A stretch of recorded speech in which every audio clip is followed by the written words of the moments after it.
Wyoming Territory, October 1883. The widow first saw her at the edge of the cottonwood grove, bent over in the frost-bitten dirt, digging a shallow hole with her bare hands. The girl was young, no older than 20, with dirt smudged across her cheek, and a look on her face like she had already left the world. Henley Lawson reined in her mule-drawn cart and climbed down, boots crunching across the frozen ground. The sky was low and gray, and the wind cut sharp through Henley's black wool coat. She had come out for kindling. She had not expected to find a girl digging her own grave. "Best stop that," Henley said, her voice steady but not unkind. "Ground's near frozen." "You'll be dead of cold before you get halfway." The girl did not look up. "That's the idea." Henley stepped closer, crouching down. "You got a name?" The girl's hands paused. "Willa." Henley nodded once. "Well, Willa, I have soup warming on my stove. And a shovel you can borrow if you still feel like digging after." That made the girl look up. Her eyes were dull, bruised with sleeplessness. "Why would you help?" Henley stood. "Because someone should have helped me when I was where you are." Willa did not speak again, but she did not resist when Henley took her elbow and helped her to her feet. She walked stiffly, limping slightly, and Henley saw the worn soles of her boots had split open at the bottom. The ride back was quiet. Henley kept glancing at her, seeing the way Willa's hands trembled, how she winced with every bump in the road. She had seen that kind of hurt before, the kind that took root deep. Henley's cabin sat alone at the edge of the valley, near the grove and just shy of the foothills. Smoke curled from the chimney. Inside, it was warm and smelled of sage and onions. Henley set a bowl of soup in front of Willa and poured her a cup of water. Willa stared at it like it might vanish. "You can eat," Henley said gently. "No one's going to take it from you." Willa lifted the spoon with shaking hands and ate slowly, silently. Her eyes glistened, but she did not cry. Henley sat across from her, knitting in her lap, watching her. "You alone?" Willa nodded. "Family? Gone." Henley waited. Sometimes silence did more than questions. After a long pause, Willa whispered, "My brother left me in Cheyenne. Said he was going to find work. He never came back." Henley's throat tightened. "How long ago?" 3 months. Henley stood and fetched a wool blanket from the trunk near the hearth. She draped it over Willa's shoulders. "You are not dying tonight," Henley said, voice firm. "Not while I am here." Willa looked up at her, and for the first time, something flickered behind her eyes. Not hope, not yet, but maybe the memory of it. That night, Willa slept in the small bed by the stove. Henley stayed up long after the fire had died down, sitting in the rocking chair with her knitting untouched in her lap. She had buried her husband 6 years ago when sickness took him quick. She had buried her baby girl 2 winters before that, lungs too small for this world. Since then, she had not let anyone in. Not really, but something about Willa had cracked through the quiet shell Henley had built around herself. That kind of pain, the kind that dragged a girl out to dig her own grave, Henley knew it all too well. The next morning brought snow. Thick, quiet flakes that blanketed the land in white. Henley cooked eggs and biscuits. Willa ate without needing to be told. "I will work for my keep," Willa said, voice hoarse. Henley shook her head. "You rest until you can stand without wincing. Then we will talk about work." Willa looked like she wanted to argue, but instead she nodded. "I do not want to be a burden." "You are not." Henley handed her a cup of coffee. Their fingers brushed. Willa looked down at the cup quickly, but her cheeks flushed. The days passed slow. Willa helped where she could, chopping vegetables, washing linens. She moved like someone unused to being safe, like she kept waiting for the ground to fall out from under her. Henley never pushed. She just kept showing up, with hot meals, with quiet company, with soft things like fresh washed sheets and the lull of her voice reading aloud by lantern light. One evening, Willa stood by the window watching the snow fall. "You could have left me there," she said. "Most would have." Henley moved to stand beside her. "I have been the girl in the dirt. I know what it looks like to be ready to stop fighting." Willa turned to her, eyes searching. "How did you come back from it?" Henley's gaze held hers. I did not all the way, but I held on long enough to pull someone else out of it. Their eyes stayed locked. It was the first moment that felt like more than kindness. It felt like recognition. That night, Willa lingered by the stove while Henley made tea. She was quiet, but her eyes followed Henley's every move. I feel like I can breathe here, Willa said softly. Henley set the tea down. Then stay. Willa looked up sharply. What do you mean? I mean stay, as long as you want. I do not have anything, no money, no name worth anything. Henley stepped closer. You are not what you were left with. You are what you choose to become. Willa was silent, her eyes wet again. But this time, she did not look away. Later, when the fire had burned low and the house was still, Henley stood at the edge of the hallway, watching Willa sleep curled beneath the quilt. She felt something then. Not just the ache of grief, but the stir of something new, something warm. Something that looked a little like hope. The snow didn't let up for 4 days. It drifted against the corners of the cabin and swallowed the fence posts one by one until only their tops peeked through the white. Willa stayed inside, moving carefully, her limp still pronounced but less stiff now. She wrapped bandages around her ankle each morning, crisscrossed neat like she'd been taught by someone who knew how once. Henley noticed, but didn't ask. Willa offered no explanation, and Henley had no interest in prying open wounds that hadn't finished closing. On the 5th day, the sky cleared. Pale blue stretched behind the bare cottonwood branches, and the light fell across the floor in long, golden lines. Henley found Willa out back, standing beside the chopping stump, axe in hand. She wasn't swinging it, just holding it, her grip white-knuckled. You plan to split that with your mind? Henley asked as she stepped down from the porch, her breath fogging gently in the cold. Willa blinked, almost startled. I thought I'd try. Henley walked closer, pulled her gloves tighter. You ever swing one before? Willa nodded once. We heated with wood growing up. I wasn't the son my father wanted, but I still had arms. Henley stepped back. All right then. Let's see. Willa adjusted her stance, raised the axe, and brought it down.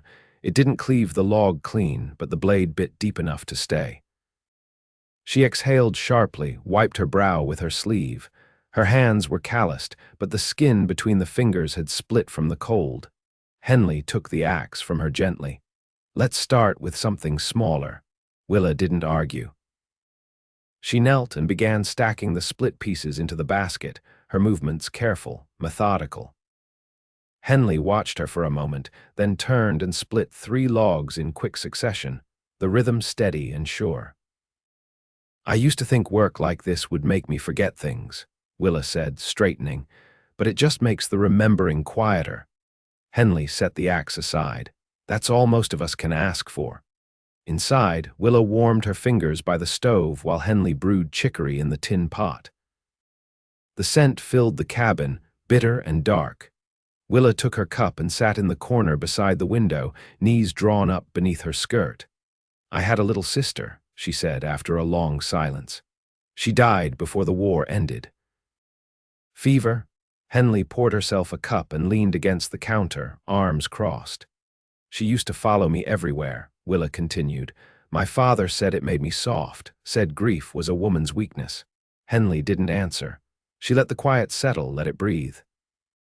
I've thought about her every day since, Willa said, but I never told anyone, not until now.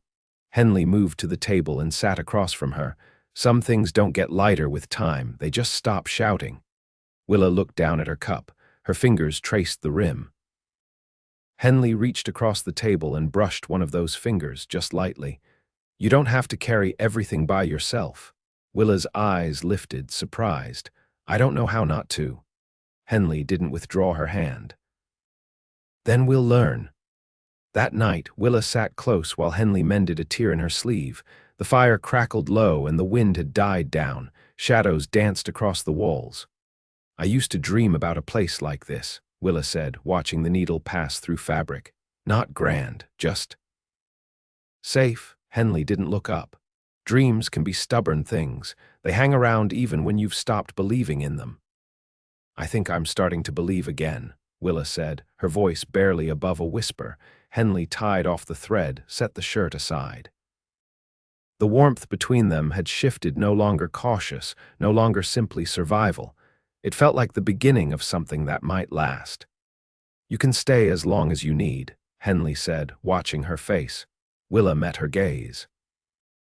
"What if I want to stay even after that?" Henley reached for her hand, slow and sure.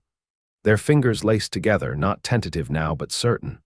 "Then you stay," Henley said, "and we begin again together." Willa leaned forward, just enough to rest her forehead against Henley's. The fire crackled behind them, and outside, the snow finally began to melt. The creek thawed first. A narrow vein of water cut through the ice, threading between snow-packed banks. Willa leaned over it one morning, sleeves rolled, rinsing a tin pail. The sunlight caught in her hair, and Henley, standing behind her on the slope, didn't speak right away. The land was shifting. Not just the snow, but the feel of it. The cold had lost its bite, and with it, the hush of winter began to lift. Henley hadn't expected how quickly the season would turn once it started, or how different the cabin felt with someone else moving through it. Willa looked over her shoulder. "I thought I might try planting something, just carrots." "Nothing fussy." Henley stepped down to her, boots careful on the thawing earth. "That patch by the woodshed's good, gets sun most of the day." Willa nodded. "I'll clear it this afternoon." They walked back together, the pail swinging between them. A pair of geese passed overhead, low and loud. Willa squinted up at them. "We used to watch for them in early spring. My mother said they brought things back with them. Luck, maybe." Henley glanced toward the sky. "I never thought of them that way." She said the world never stays dead long. It just waits. Henley opened the cabin door and let Willa pass through first. The stir of domestic rhythm had settled between them, quiet, unspoken but real. The kind that builds without effort, like water shaping stone. That afternoon, Willa worked in the garden bed, sleeves dirty to the elbows. Henley watched from the porch, sharpening her carving knife. Willa moved with care, but there was ease in her now, a looseness Henley hadn't seen before. Not once since that first bitter day by the grove. Later, she came in with a smudge across her cheekbone, cheeks flushed from labor. "There's a toad living under the shed," she said, barefoot by the hearth. "I nearly put the spade right through him." Henley chuckled low in her throat. "If he made it through winter, you ought to let him be." Willa rubbed her hands on a towel. "I figured he earned that much." Evening came with a soft breeze through the cracked window above the sink. Henley prepared a stew with what root vegetables they had left. Willa stood beside her, slicing bread with practiced fingers. "I used to think I'd end up in a town," she said, not looking over. "Maybe marry a man who owned a shop, work the counter, raise a few children." "Did you want that?" Henley asked. Willa shook her head once. "I only thought it was what I was supposed to want." Henley ladled out stew. "What do you want now?" Willa set the loaf down. "This. The quiet, the work, you." Henley paused, her back to Willa, then turned slowly. The space between them felt small and full. "You're sure?" Henley asked. Willa stepped forward. "I've never been more sure of anything." Henley reached for her, and Willa came easily, hands warm. They stood there, arms around each other, the scent of time and smoke between them. Henley pressed her cheek to Willa's hair, and Willa exhaled against her shoulder. "I didn't think I'd ever feel safe again," Willa whispered. Henley's voice was steady. "You are." That night, as the wind shifted and the frogs began to sing low from the creek bed, they lay side by side beneath the homespun quilt, neither speaking for a long time. Willa's fingers brushed against Henley's in the dark, and Henley laced them quietly together. No declarations. No promises. Just the weight of one hand held in another, and the sound of spring beginning again outside their door. By late March, the frost had sunk deep enough into the soil to let go, and the ground turned rich and dark under Willa's hands. She worked the earth with a borrowed spade, sleeves rolled high, fingers bare despite the bite in the breeze. Henley leaned against a post near the shed, whittling a sliver of pine into a spoon, watching her. "You ever keep hens?" Willa asked, not glancing up from where she knelt. Henley ran her thumb along the grain of the wood. "We had 6 when I was a girl. They'd roost behind the root cellar and lay eggs in the strangest places." "I could build a coop," Willa said. "If you've got the scrap." Henley nodded. "There's lumber stacked in the lean-to, enough for something solid." Willa stood, wiping her palms on her skirt. "I'd like to try." "Feels good building something." That evening, Henley brought out a small ledger and set it on the table between them. "We've got $27 left from the last cattle sale," she said. "If you're set on hens, we could buy 3 from town. Maybe 4 if they're not pure stock." Willa skimmed the page, then looked up. "You'd trust me with your money." Henley met her gaze. "It's not just mine anymore." The next morning, Willa hitched the mule herself. She'd watched Henley do it enough times to know the rhythm of the buckles, the way the leather should lie flat against the harness. Henley stood nearby, arms crossed, saying nothing. "I'll be back by sundown," Willa said, climbing into the cart. "If I'm not, you'll know I got swindled." Henley passed her a woven pouch.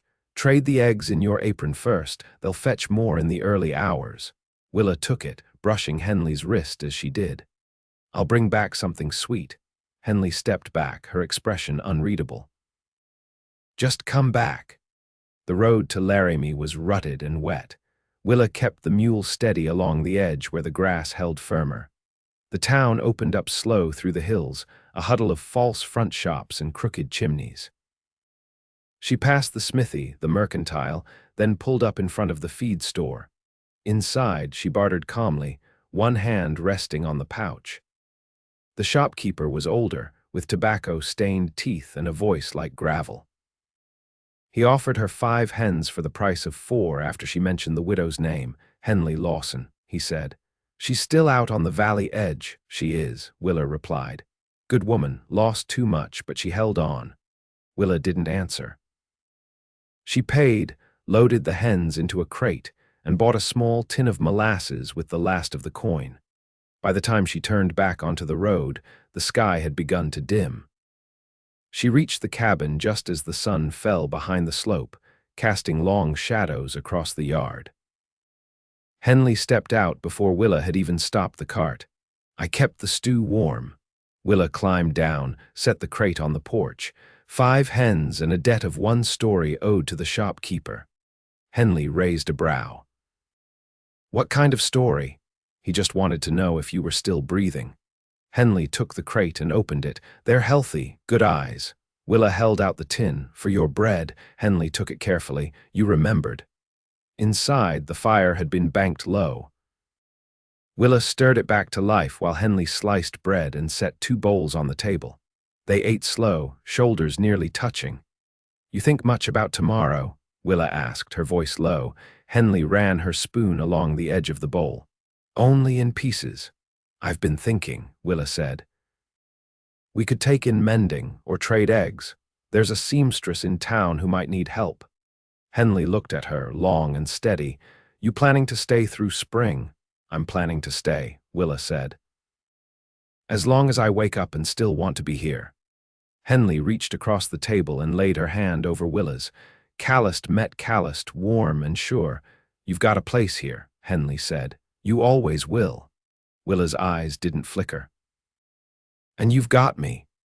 Outside, the hens rustled in their crate. The wind shifted, carrying the scent of thawed earth and pine. Henley stood and reached for Willa's hand.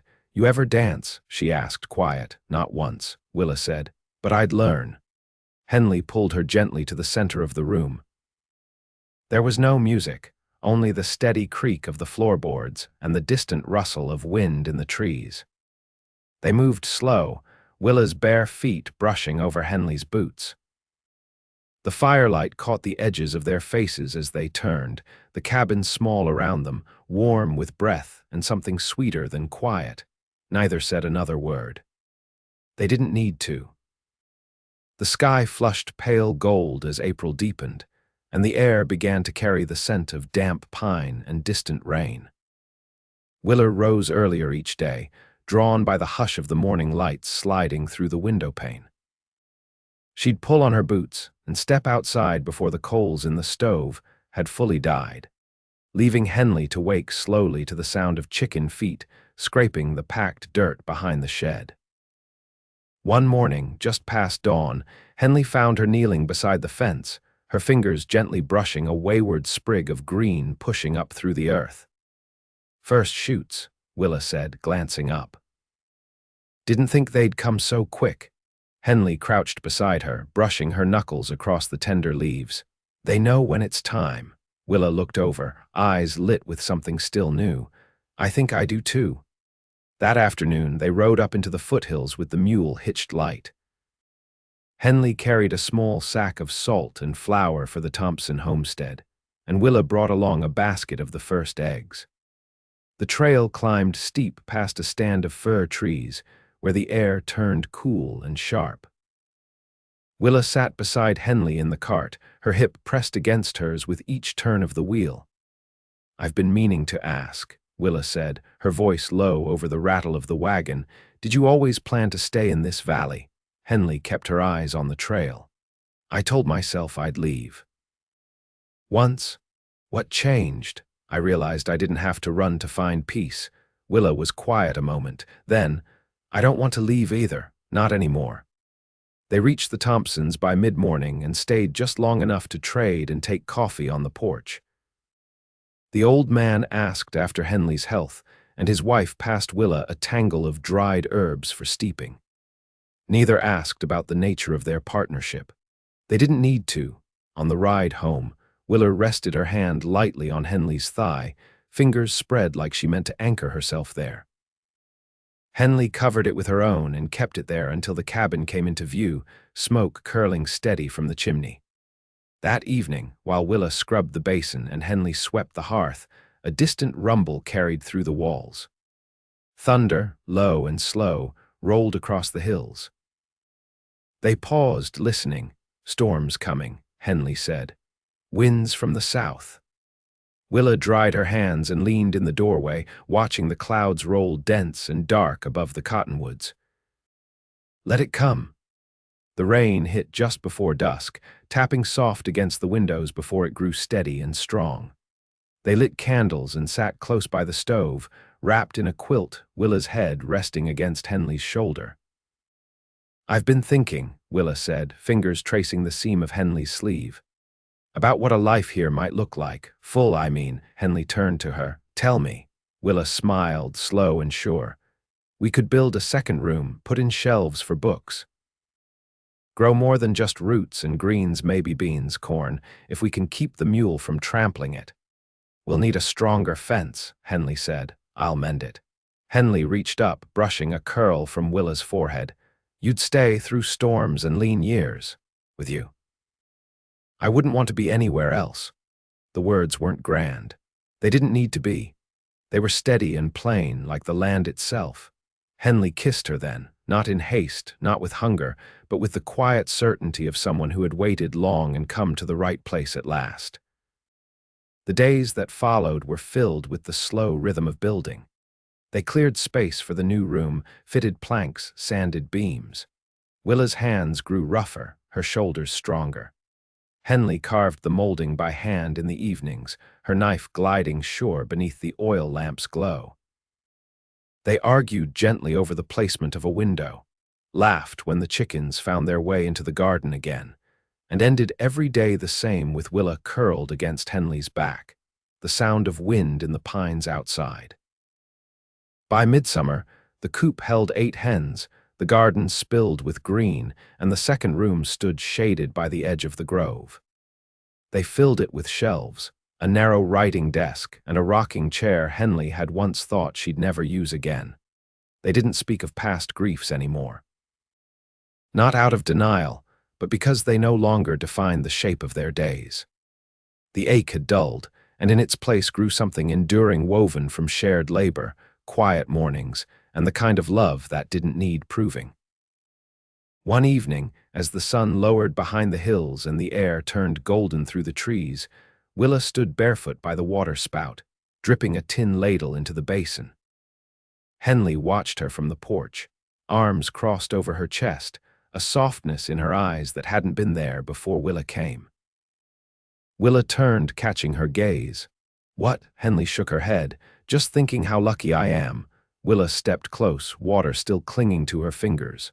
"I think we both are." Henley reached out, took her hand, and laced their fingers tight. They stayed that way until the light faded entirely and the first fireflies began to blink along the fence line. Years passed, and no part of that life grew smaller. They planted an orchard to the east of the garden, and every spring the blossoms came back more full than the last. Willa stitched curtains for the new room, and Henley carved hooks for coats and baskets. Neighbors came and went. Roads improved, but the valley held its quiet, and the cabin stood, warmed by two women who had once nearly forgotten what it was to begin again. They never left. Not for lack of opportunity, but because neither wanted anything more than what they had built together with calloused hands, with patience, and with a love that asked nothing but honesty and daily tending. And they gave it, every day, for the rest of their lives.